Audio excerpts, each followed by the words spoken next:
जय हिंद मेरे प्रिय दोस्तों, गैलेक्सी क्लास में आप सभी का स्वागत है। आज हम लोग पाचन तंत्र के बारे में सीखेंगे और पाचन तंत्र का ये चौथा पार्ट है।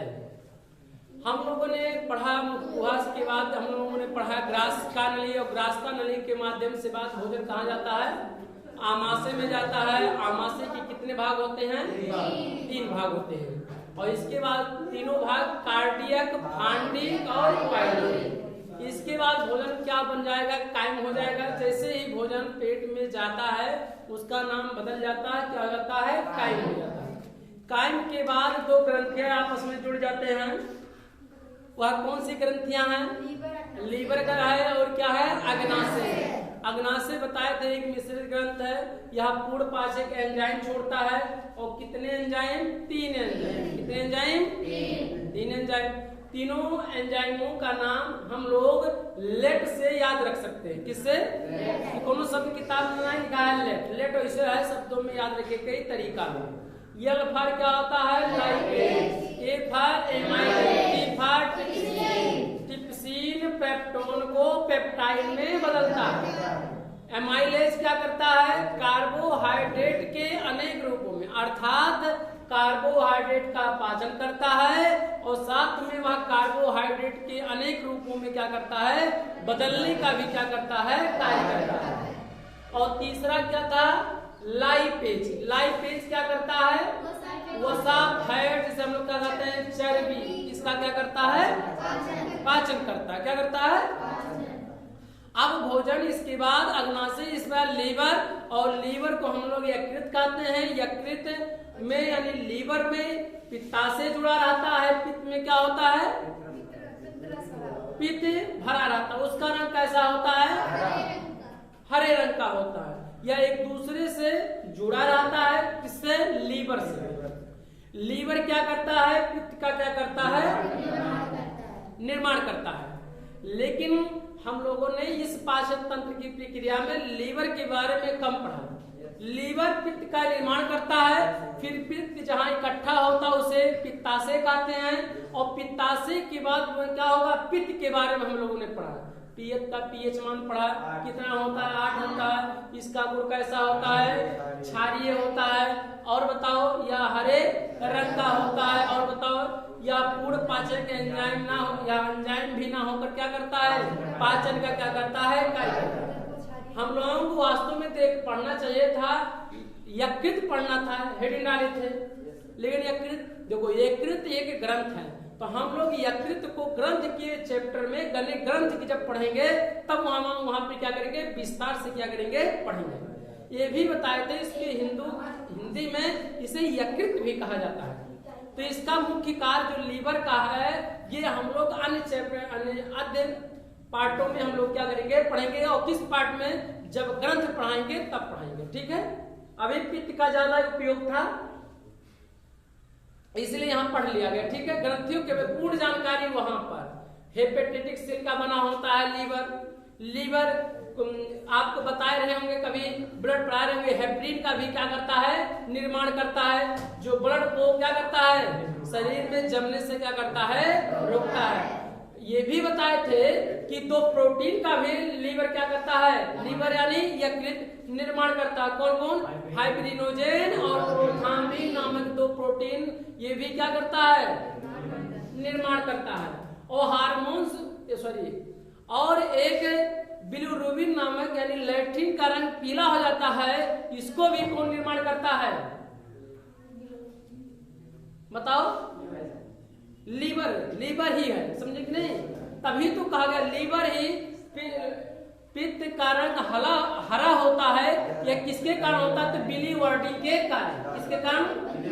बिलीवर्डिन के कारण। यह हमारे शरीर का बहुत महत्वपूर्ण अंग है, इसलिए इसे क्या कहते हैं? जिगर कहते हैं। क्या कहते हैं? जिगर। हमारे जिगर के टुकड़ा तो ही हो, यानी हमारे जीवन के बहुत ही महत्वपूर्ण सदस्य जगह कही जाए। और जिगर से तुलना ऐसी कही गई कि हमारे शरीर का बहुत महत्वपूर्ण क्या है? अंग है। कौन? लीवर। तो हम लीवर बाद में पढ़ेंगे। अब भोजन कहाँ जाएगा? छोटी आंत में पढ़ेंगे। तो छोटी आंत की लंबाई कितना होता है? इसमें पाचन क्या हो जाता है? पहले जानेंगे पूर्ण हो जाता है। माने भोजन काइम में एंजाइम अच्छी तरह से घुल गया है। अब उसमें छोटी आंत में भोजन जाएगा और पाचन का मतलब छोटे छोटे भागों में टुकड़ों में क्या हो जाएगा, धीरे धीरे क्या हो जाएगा और वो टूटता हुआ चला जाएगा। और उसमें और क्या होगा, आंत ग्रंथियां जो लगी हैं उसमें कार्बोहाइड्रेट, वसा और का प्रोटीन, खनिज, इस सब को क्या करेगा, अवशोषित करता है। क्या करता है, लेकिन कैसे अवशोषित करता है? पाचन हमने कहा था कि पाचन की प्रक्रिया क्या होता है, जटिल से सरल करना, माने बड़े पदार्थ से छोटा करना। क्यों करते हैं छोटा? क्योंकि हमारे शरीर की जो कोशिकाएं है क्या है, बहुत ही छोटी है। तो जो पोषक तत्व है वो भी क्या होना चाहिए, छोटे होने चाहिए। इसीलिए छोटे छोटे भागों में क्या कर देता है, तोड़ देता है। उसी को हम लोग क्या कहते हैं, पाचन कहते हैं। नहीं तो वैसे खड़ा खड़ा दाल भात चावल रोटी से खा लेते, घूट लेते। क्या जरूरी है, गेहूं जैसे है, जैसे छगड़ी बकरी खाते हैं वैसे घूट लेते हम लोग। लेकिन हमारे शरीर की जो कोशिकाएं हैं वो क्या ना बहुत ही छोटे होते हैं और इसलिए छोटे छोटे को क्या करना, ग्रहण करना या अवशोषित करना क्या होता है, आसान होता है। समझे कि नहीं? अब भोजन कहाँ जाएगा, आमाशय से भोजन कहाँ जाएगा, छोटी। ये हमारे क्या चित्र में आमाशय, आमाशय के बाद छोटी, ये क्या है, आधा। ये छोटी अगर देखा जाए तो ये छोटी का मतलब ये नहीं है कि छोट भाई, ये कर जो पाइपी की जो अंदरवा का व्यास भाई का वो बहुत का है, पतला है। ये सबसे लंबी कहा जाएगा, क्या कहा जाएगा, सबसे लंबी कहा जाएगा। परंतु इसकी मोटाई कहा जाए, चौड़ाई कहा जाए, बीच में जगह है क्या, बहुत ही पतली है। इसे बहुत छोटी मतलब क्या कहा जाता है, छोटी। छोटी ना होते हुए भी इसे क्या कहा गया, छोटी, क्योंकि इसे क्या है, बहुत ही पतला है। क्या है, बहुत पतला है। तो यानी इसकी जो लंबाई है 6 से 7 मीटर है। कितना है, कौन लंबाई, छोटी आंत की लंबाई। और छोटी आंत की लंबाई देखो कई बार इसे घुमावदार ऐसे क्या है, बना है। इस सबका कार्य क्या है, अलग अलग है। अगर देखा जाए तो छोटी आंत यहाँ से तकले क्या है, आमाशय है, और आमाशय के बाद यहाँ से क्या आ जाएगा, यहाँ से देखे होंगे ऐसे बड़ी आंत आपस में देखे होंगे ऐसे क्या होती है, जुड़ी होती है। ये क्या है, बड़ी आंत, ये क्या है, छोटी आंत। तो छोटी आंत देखे कई भागों में, 1, 2 और 3, यानी छोटी आंत के कितने भाग होते हैं, तो 3 भाग होते हैं। पूछा जाए इसकी लंबाई कितना होता है, तो 6 से 7 मीटर लंबाई का क्या होगा, बीच होता है। मैंने 6 और 7, 6 से बड़ी और 7 से क्या होगा, छोटी। देखिए भिन्न भिन्न किताबों में भिन्न भिन्न इसकी साइज लिखा गया है, ठीक है, लेकिन एनसीईआरटी में 6 से 7 लिखा है। तो हम लोग इसकी लंबाई कितना है, 6 से 7 मीटर, और इसकी चौड़ाई कितना है, 2.5 सेंटीमीटर। इसकी चौड़ाई जो है यानी मोटाई जो है, अंदर में जगह खाली जगह है, उसके अगर देखा जाए तो व्यास, तो व्यास कितना, 2.5 सेंटीमीटर। यानी इस छोटे आंत की जो चौड़ाई है वो कितना है, 2.5 सेंटीमीटर। और लंबा कितना है, 6 से फिक्स का है 6 से 7।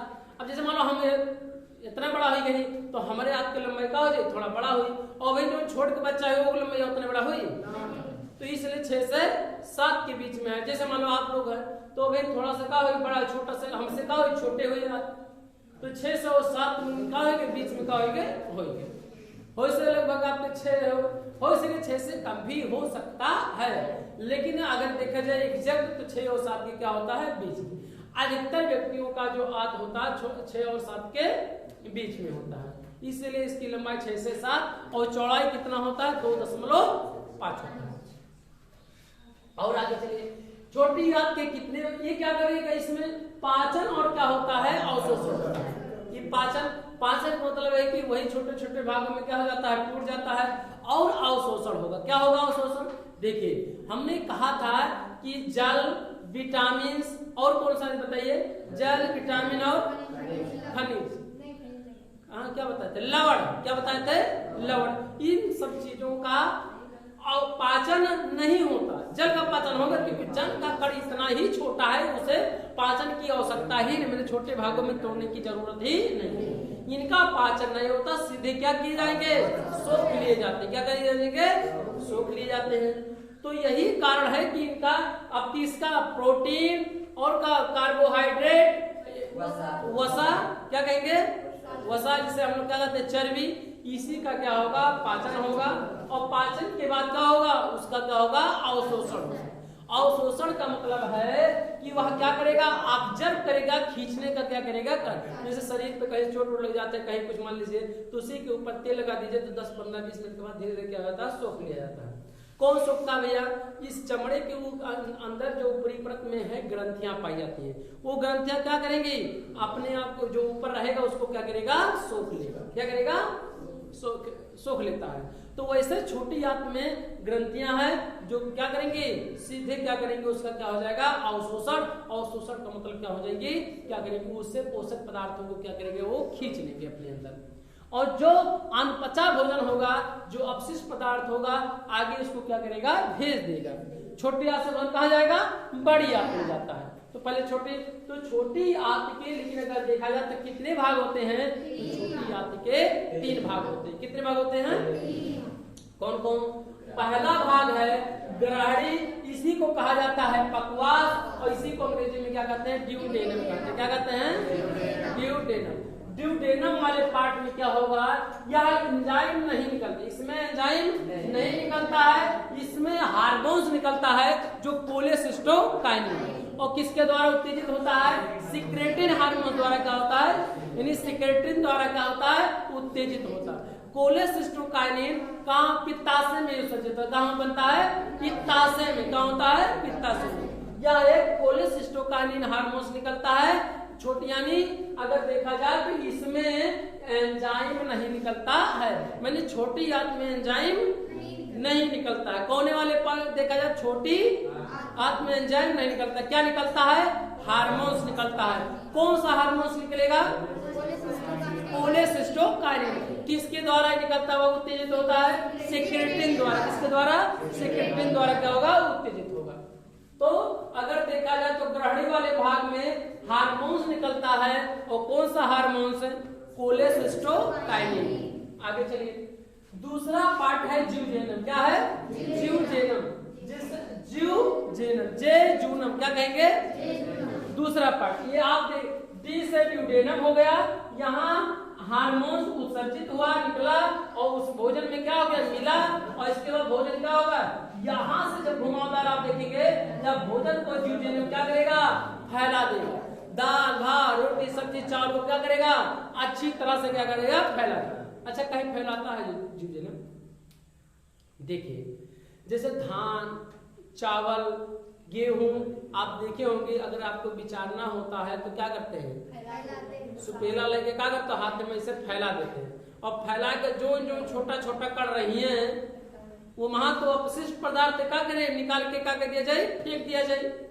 लेकिन ये वहां शरीर में ये वहां फैला है वो वहां चावल में गेहूं में अपशिष्ट पदार्थों को निकाला गया था और इसमें क्या किया जाएगा इसमें दाल भात रोटी सब्जी चावल क्या करेगा ये ज्यूजेनम क्या करेगा यहाँ से यहाँ तक क्या करेगा यहाँ तक क्या करेगा फैला देगा और फैलाने के बाद जो उसमें उपयोगी पोषक तत्व होगा उसको क्या करेगा वो अवशोषित कर लेगा। क्या करेगा और एक पहले चावल गेहूं में क्या होले अपशिष्ट पदार्थ को निकाल दिया जाता था। देखिए ऐसा क्यों किया गया चावल में और गेहूं में अपशिष्ट पदार्थ कम होते हैं तो उसको निकाल के फेंकना क्या होता है आसान होता है और दाल भात रोटी सब्जी चावल में इसमें अपशिष्ट पदार्थ ज्यादा होते हैं और पोषक तत्व क्या होते हैं कम होते हैं। इसीलिए पोषक फैलाकर पोषक तत्व को क्या करेगा वो अवशोषित कर लेगा और पोषक तत्व के लिए ही हम लोग क्या करते हैं पाचन करते हैं। तबे सुबह से दाल भात रोटी सब्जी कचरते रहते हैं मुंह में फेंटते रहते हैं डालते जाते हैं जब इतना खांची भर खावो तब पोषक पदार्थ इतना का हो जाए प्राप्त हो।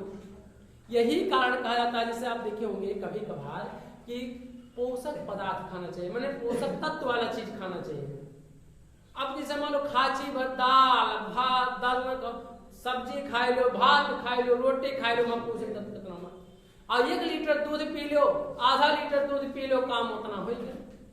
बच्चे को छोटे बच्चे को दाल भात रोटी सब्जी दिया जा रहा है फिर भी उसका वृद्धि रफ्तार के साथ हो जा रहा है। क्यों?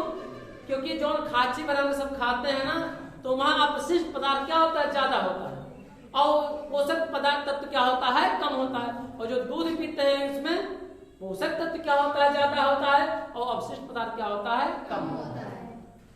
ऐसे और भी भिन्न भिन्न पदार्थों को फल वल सब क्या खाना चाहिए, उसमें पोषक पदार्थ क्या है, ज्यादा है, विटामिन है, लवण है, खनिज है, ये सब है, फाइट रहता है, अच्छे मैंने वाइटामिन फल को सेब संतरा अंगूर ये सब खाना चाहिए, दूध खाना चाहिए, दही खाना चाहिए।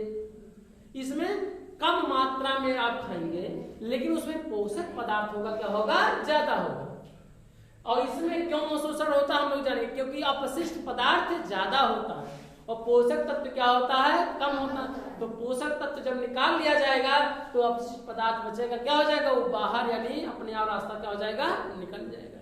यही कारण है कि जुजेनम दाल भात रोटी सब्जी बोनस को क्या करता है, काइम को क्या करता है, फैला देता है। क्या करता है, फैलाने का मतलब यही है कि उद्देश्य है कि उसमें जो छोटी आंत में आंत ग्रंथियां लगी हैं पोषक पदार्थों को क्या करे, वो अवशोषित कर ले और अपशिष्ट पदार्थों को क्या करे, आगे क्या करते, भेज जाओ भैया कौन आंत में जाओ, बड़ी आंत में जाइए। इसके बाद क्या होगा, भोजन आगे जुजेनम इसका आएगा, यहाँ पर क्या होगा, आई लिखा है, क्या है, आई। ये घुमावदार जो बना है बहुत बढ़िया से, का लंबा अगर बन जाता तो खा खा नीचे हो जाता। ये मजे ऐसा ना है कि तुरंत दे जाए तुरंत अवशोषित कर ले, फैलाई धीरे धीरे, मने मजे क्या करी, पोषक पदार्थों को क्या करेगा, पोषक तत्वों को अवशोषित करेगा। ऐसा ना खाए तो जल्दी से करो, अवशोषित करो, नहीं तो बाहर निकल, तब तो पता लगे कि ये समस्या और बढ़ जाए। जब कभी पेट क्यों खराब हो जाला तो यह प्रकरण हो जाला, ये मां अवशोषित जल्दी नहीं हो, डैमेज हो जाला है, ठीक है। ग्रंथियां क्या तो सही से कार्य करना क्या करती हैं, बंद कर देती हैं। जैसे मान लो कैसे, जैसे थोड़ी नींद लागे और जैसे मुड़ ऐसे झुमकाए तनिका भैया मुड़िया तनी और के लिए तनिका भरता, फिर मुड़िया को क्यों तो है भैया तनी गोड़ा फैला बटोर लो तनी, तो फिर तनिका भर के आग लागे, तनिका भर लागे चाहे तुमने कहा भैया तनी बाएं से दाएं हो जातो, फिर भैया क्या बज गए, फिर जैसे आग तनिका भर लागे भैया आज कौन दिन हो, अब बताओ। और ऐसे बताओ अवशोषित तो हो पाई नहीं, डिस्टर्ब हो गए, ग्रंथियां भी सही कार्य करना क्या होती हैं, बंद कर देती हैं, डिस्टर्ब हो जाने के उपरांत। आवश्यकता से काम रह रहे थे, दाल भात रोटी से पनीर मुर्गा मटर खाओ, हुमूच के खाए लो भैया। अब हुमूच के खाए के बाद समस्या उत्पन्न होबे करी, मशीन अंदर क्या करी, ज्यादा कार्य करी। अब ज्यादा अगर करे, जैसे मतलब कोनो मशीन बा और वहां कौरा इतना खींचत बा, और जब इतना को डाल देबो तो कोनो या तो स्प्रिंगे फाट जाए टूट जाए, या कोनो पुर्जे का हो जाए टूट जाए, या तो नेटे छटक जाए, कुछ ना कुछ जरूर हो जाए। तो इसे शरीरों में जब आवश्यकता से ज्यादा भोजन आप क्या करबो, खुमुच का क्या कर लेबो, अच्छा भोजन देखो हाँ जाए दो, अब कहीं तुम्हारा मुर्गा देखो खाए दो, तेरे के ऊपर सेव संतरा देखो हाँ भाई खाए रहे मुर्गा, फिर का के डरो लाओ संतरा लाओ खाए लिए, चलो आधा किलो दूध पी ले। अब तार के ऊपर जब खा जाओ तो अंदर वो मशीन लगा है, सब नेट बोल्ट तो है ना, तो ग्रंथियां सब है, सब पार्ट है, सब क्या होगा कार्य करना क्या कर देंगे, बंद डाल। जैसे मोटरसाइकिल है और कोई पेट्रोल डीजल वहां जो चीज जब 10 जने वही बैठ ही जाओ तो क्या करें, मैं मचाए कोई का बैठ जाए धुआं दे पाक पाक पाक पाक को बैठ जाए। तो ऐसे अंदरों मशीन जब खूब अच्छी तरह से बेहतर है, जितना जरूरत है उतना न तो नेट बोलते वहां तो छटकी नहीं, ये वहां तो धुआं दे ही नहीं, तो क्या करिए पाचन प्रक्रिया का कह दी खराब कर दी। और पाचन प्रक्रिया अच्छी तरह से जब खराब है तो कहीं लीवर में इन्फेक्शन हो, छोटी आंत में सूजन आई का हो जाए, सूजन आज दूध उल्टी आ छोटे पसंद जैसे खाओ जैसे हो हमारा उल्टी हो आंत में क्या हो गए, सूजन आई। जब आंत में सूजन हो जाए तो भोजन जाए दे ही बताओ, जगह ना पे फूल के मोट हो जाए, बीच में जगह नहीं रही, ग्रंथियां सही से काम करेंगे नहीं, जल का पोषक पदार्थों का पाचन ही नहीं हो पाएगा, तो बताओ ये कार्य करेंगे नहीं। तो कब हमारी तबियत खराब, पाचन प्रक्रिया खराब हो गई, हमारे पे सूजन आई गए, जाओ तब एमबीबीएस डॉक्टर को दिखाए, तब दवाई लिखिए, तब काम करें स्टार्ट करिए। ये रहा पाचन की प्रक्रिया। अब क्या होगा, इलियम वाले तीसरे पार्ट में, यानी हमने कहा कि छोटी आंत के 3 भाग होते हैं और तीनों भाग अगर देखा जाए तो ड्यूडेनम में क्या होगा, एंजाइम नहीं निकलता है, हार्मोन्स निकलता है, कौन सा, कोलेसिस्टोकाइनिन। और जैसे वो क्या होता है जेजुनम, दूसरे पार्ट में दाल भात सब्जी चावल सभी को क्या करेगा, काइन को क्या करेगा, फैला देगा। जिससे पोषक पदार्थों को चुनने में और शोषित करने में क्या हो, आसानी हो जाए। इसके बाद क्या आ जाएगा तीसरे पार्ट में, इलियम में। इलियम में क्या होगा, इसमें पाचन क्या होगा, अवशोषण होगा। क्या हो जाएगा, अवशोषण हो जाएगा। क्या हो जाएगा, यानी अच्छे तरह से यह पूरे अच्छे तरह से फैला देगा ड्यूजेनम, और इसका इलियम में जो होगा जितने यहाँ से यहाँ तक फैला देगा ड्यूजेनम, और इसके बाद इलियम में जो भी आंत ग्रंथियां लगी हैं सभी पोषक पदार्थों को क्या करेंगे, अवशोषित करेंगे। सभी का नहीं, कुछ ही पोषक तत्वों का, विटामिन, फैट, विटामिन के कण छोटे होते हैं उनका अवशोषण होता है, ठीक है। कार्बोहाइड्रेट और फैट से वसा कहा जाता है, प्रोटीन, इन चारों का क्या हो जाएगा, पाचन हो जाएगा। क्या हो जाएगा, पाचन हो जाएगा, और सीधे क्या होगा, इनका अवशोषण होगा। अब भोजन माने जो पोषक तत्व थे उसको ग्रहण कर लिया, अब और जो उसमें है सब मशीनों का कार्य क्या है, अलग अलग। क्या है, किसी के धुएं को बाहर निकालना होता है, किसी के धुएं का निर्माण करना रहता है। जैसे मोटरसाइकिल में, मोटरसाइकिल के पार्ट अलग अलग है, कौनों का काम है स्पीडोमीटर बताइए, ब्रेक का चाल बताइए, कौनों में बताइए कई लीटर वहां तेल बचा हुआ है, सबके कार्य का अलग अलग है। तो ऐसे छोटी आंत के कार्य का यहाँ का समाप्त हो गए। यहाँ पर अब छोटी आंत के बाद आएगा बड़ी आंत, और यहाँ मांसपेशियों का ऐसे गुच्छे नुमा बाहर का एक मांसपेशियों का पार्ट बाहर निकला रहता है, जहाँ ज्वाइंट रहता है, उसे अपेंडिक्स कहते हैं। क्या कहते हैं, अपेंडिक्स। कभी कभी बढ़ भी जाता है, क्या होता है, बढ़ जाता है। तो समस्या क्या आती है, बढ़ जाती है। कभी कभी व्यक्ति क्या हो जाती है, मृत्यु भी हो सकती है। अब हम लोग क्या सीखेंगे, बढ़िया भोजन, क्योंकि बड़ी छोटी आंत से कहा जाएगा बढ़िया। इलियम वाले पार्ट में क्या होगा, पाचन होगा, और क्या होगा, अवशोषण होगा। अब हम लोग क्या करेंगे, छोटी आंत से कहा जाएगा भोजन, बड़ी आंत में। चलिए बड़ी आंत में जाने। अब बड़ी आंत को हम लोग नेक्स्ट पार्टों में क्या करेंगे, जानेंगे, क्योंकि वीडियो क्या बहुत लंबा हो चुका है। अब भोजन कहाँ जाएगा, छोटी आंत से कहाँ जाएगा, बड़ी आंत में जाएगा, और हम लोग नेक्स्ट पार्ट में क्या करेंगे, बड़ी आंत के बारे में जानेंगे। हमें उम्मीद है कि आप सीखे होंगे बेहतर से। जय हिंद, जय भारत।